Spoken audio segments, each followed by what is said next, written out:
in a truly Napoleonic style to the inhabitants of Louisiana to rally to the defense of New Orleans, which he saw would probably be the next object of attack on the part of the British. On the 2nd of December he personally reached that city and made preparations for the expected assault, and, ably assisted by Edward Livingston, the most prominent lawyer of the city, enlisted for the defense the French Creoles, the American residents, and a few Spaniards. New Orleans was a prize which the English coveted, and to possess it that government had willingly expended £1,000,000 of pounds sterling. The city not only controlled the commerce of the Mississippi, but in it were stored 150,000 bales of cotton and 810,000 hogsheads of sugar, all of which the English government expected to seize. It contained at that time about 20,000 people, less than half of whom were whites, and these chiefly French Creoles, besides a floating population of sailors and traders. New Orleans is built on a bend in the Mississippi in the shape of a horseshoe, about 100 miles from where by a sinuous southeasterly course the river empties into the Gulf of Mexico. At the city the river was about a mile wide, with a current of 4 miles an hour, and back of the town was a swamp, draining to the north into Lake Pontchartrain, and to the east into Lake Borgne, which opens out into the Gulf east of the city. It was difficult for sailing vessels at that time to ascend the river 100 miles against the current, if forts and batteries were erected on its banks, and a sort of back entrance was afforded to the city for small vessels through lakes and lagoons at a comparatively short distance. On one of these lakes, Lake Borgne, a flotilla of light gunboats was placed for defense, under the command of Lieutenant Jones; but on December 14th an overpowering force of small British vessels dispersed the American squadron, and on the 22nd about 1,500 regulars, the picked men of the British army, fresh from European victories under Wellington, contrived to find their way unperceived through the swamps and lagoons to the belts of plantations between the river and swamps about 9 miles below New Orleans. When the news arrived of the loss of the gunboats, which made the enemies the master of Lake Borgne, a panic spread over the city, for the forces of the enemy were greatly exaggerated. But Jackson was equal to the emergency, though having but just arrived. He coolly adopted the most vigorous measures and restored confidence. Times of confusion, difficulty, and danger were always his best opportunities. He proclaimed martial law; he sent in all directions for reinforcements; he called upon the people to organize for defense; he released and enlisted the convicts, and accepted the proffered services of Jean Lafitte, the ex pirate, or rather smuggler, of the Gulf, with 2 companies of his ex buccaneers.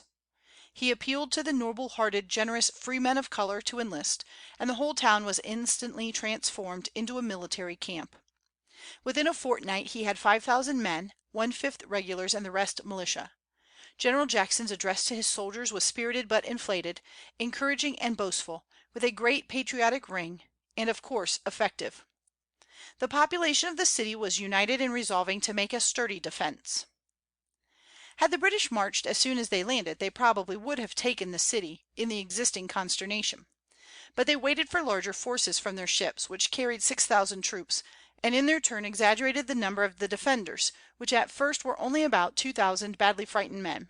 The delay was a godsend to the Americans, who now learned the strength of the enemy. On the 23d, as always, eager to be at his enemy, and moving with his characteristic energy, Jackson sent a small force down to make a night attack on the British camp, also a schooner heavily armed with cannon to cooperate from the river. It was a wild and inconsequent fight, but it checked the advance of the British, who now were still more impressed with the need of reinforcements.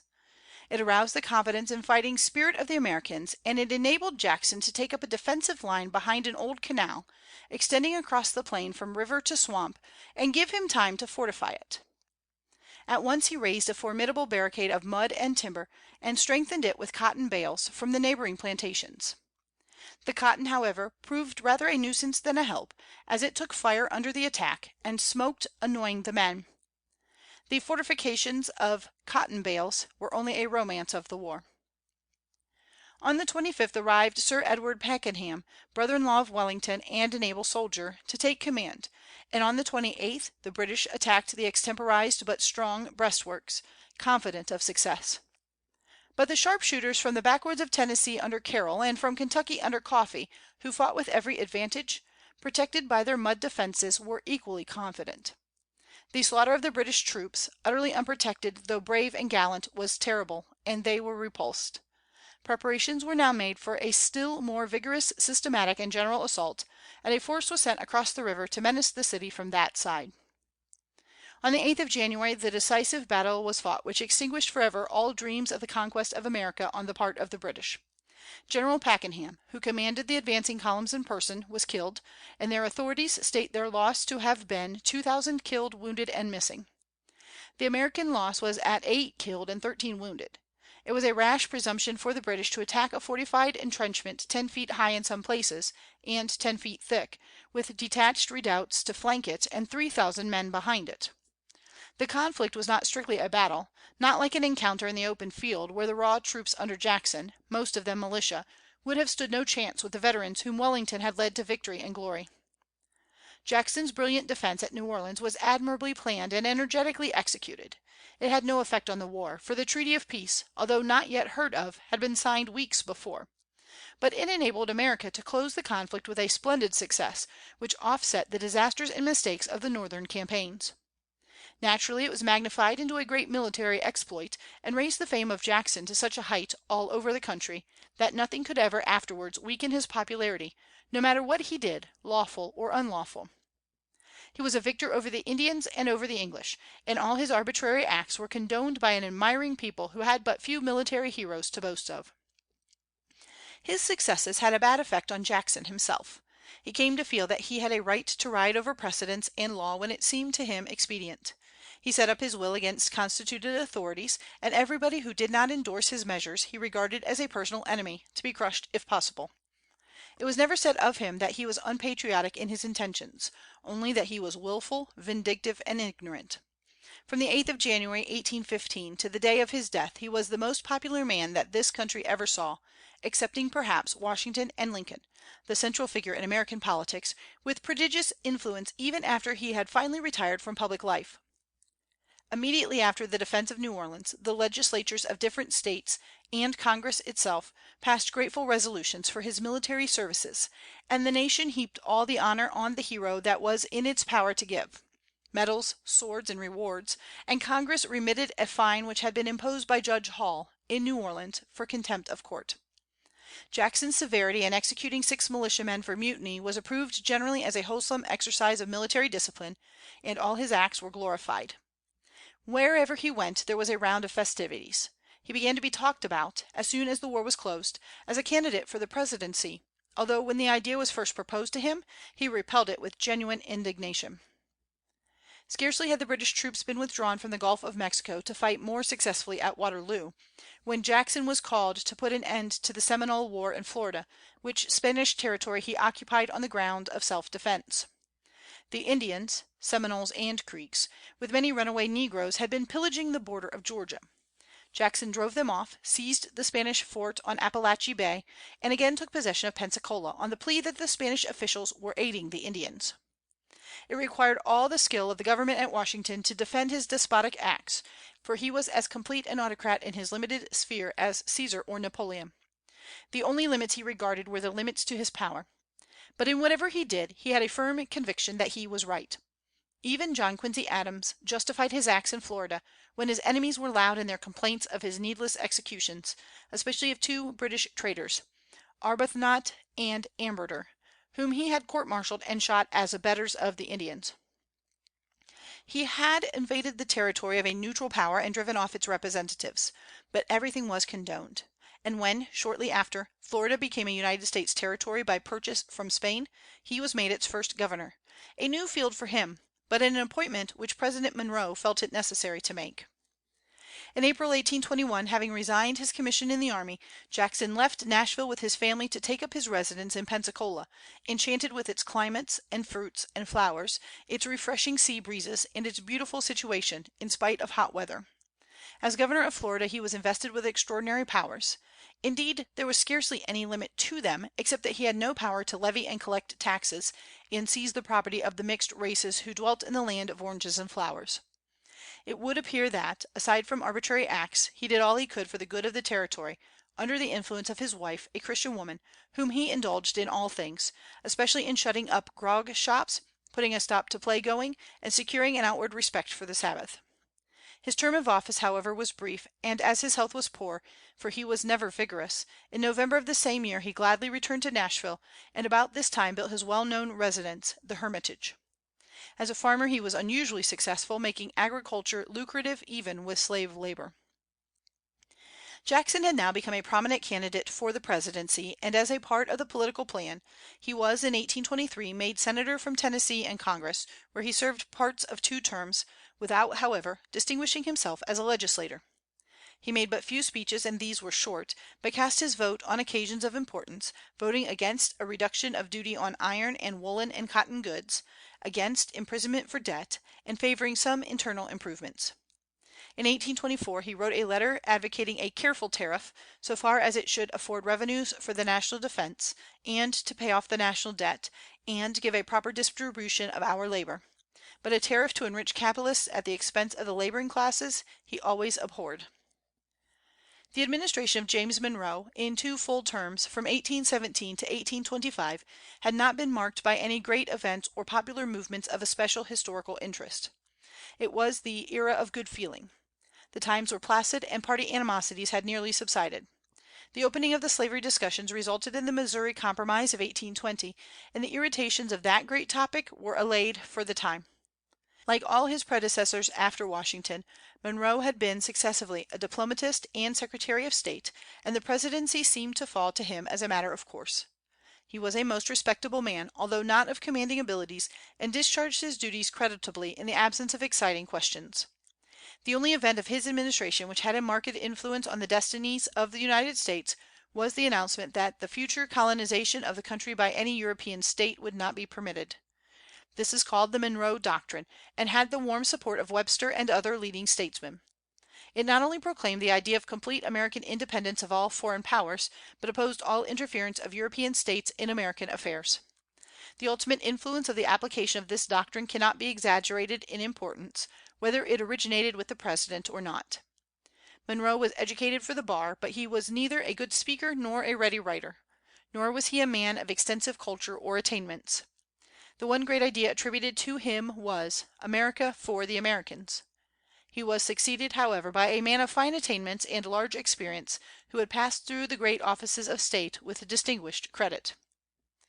In February, 1824, Jackson was almost unanimously nominated for the presidency by the Democratic party, through the convention in Harrisburg, and John C. Calhoun was nominated for the vice presidency. Jackson's main rivals in the election which followed were John Quincy Adams and Henry Clay, both of whom had rendered great civil services, and were better fitted for the post. But Jackson was the most popular, and he obtained 99 electoral votes, Adams 84, and Clay 37. No one having a majority, the election was thrown into the House of Representatives. Clay, who never liked nor trusted Jackson, threw his influence in favor of Adams, and Adams was elected by the vote of 13 States. Jackson and his friends always maintained that he was cheated out of the election, that Adams and Clay made a bargain between themselves, which seemed to be confirmed by the fact that Clay was made Secretary of State in Adams's cabinet, although this was a natural enough sequence of Clay's throwing his political strength to make Adams president.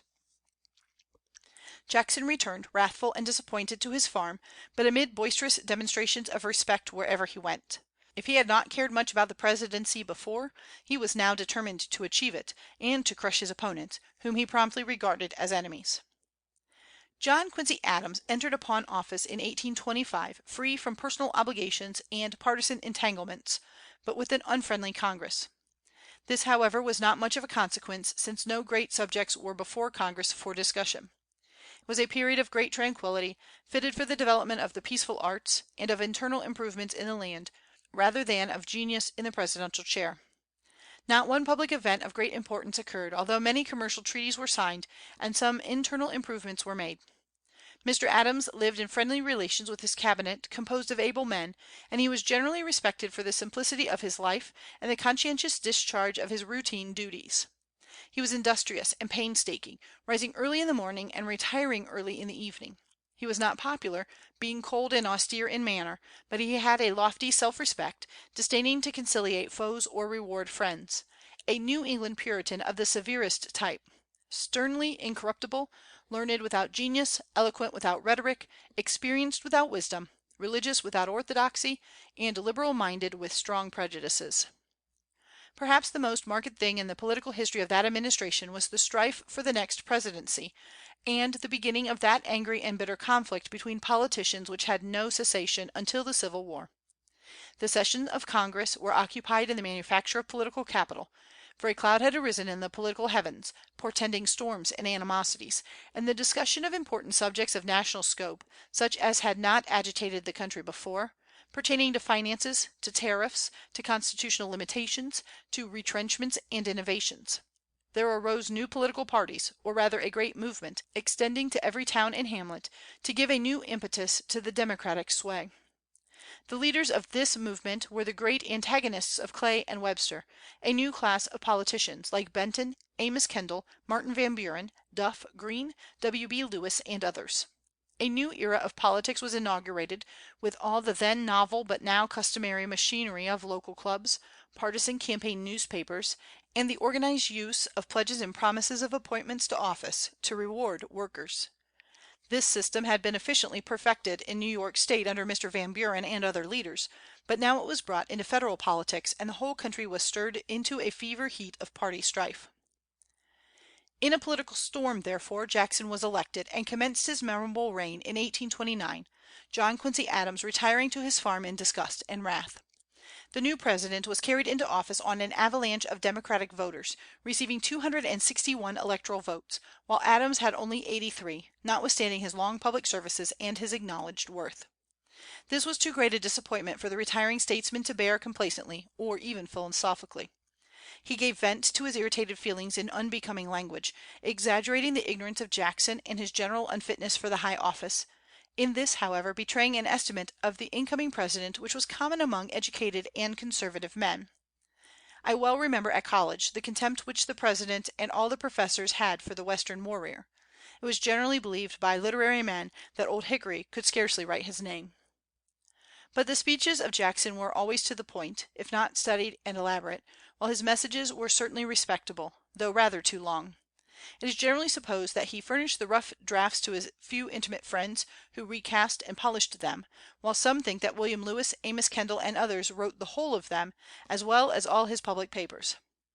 In reading the early letters of Jackson, however, it is clear that they are anything but illiterate, whatever mistakes in spelling and grammatical errors there may be.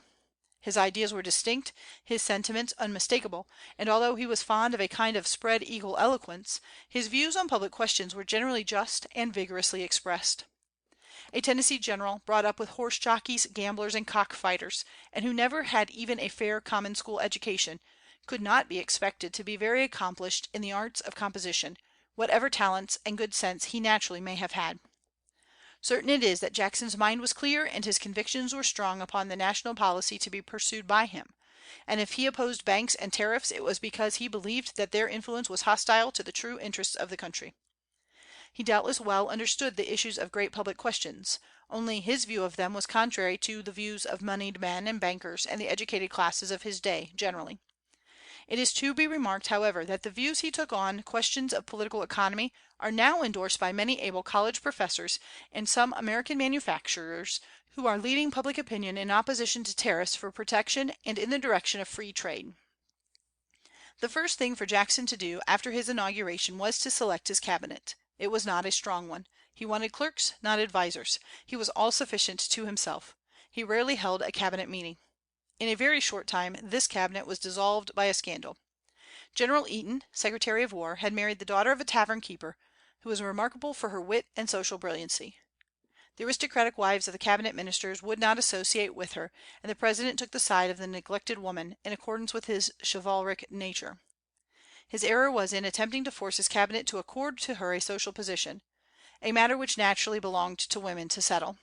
So bitter was the quarrel, and so persistent was the president in attempting to produce harmony in his cabinet on a mere social question, that the ministers resigned rather than fight so obstinate and irascible man as Jackson in a matter which was outside his proper sphere of action. Section 3.